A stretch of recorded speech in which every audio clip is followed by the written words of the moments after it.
Hello everyone, এগিয়ে আসছে green লাইনের ম্যান ডাবল ডেকার বাস, যেটা বর্তমানে রংপুরের হটকেক। রংপুরে আবারও তারা কামব্যাক করেছে এবং সংযুক্ত করেছে অত্যাধুনিক man double decker bus.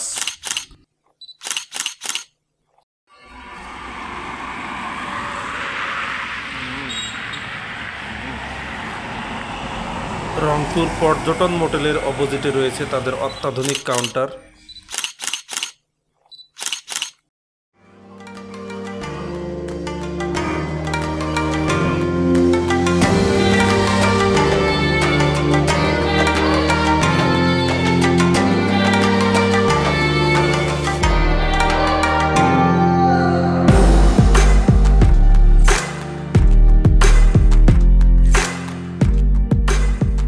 So welcome to Rangpur again.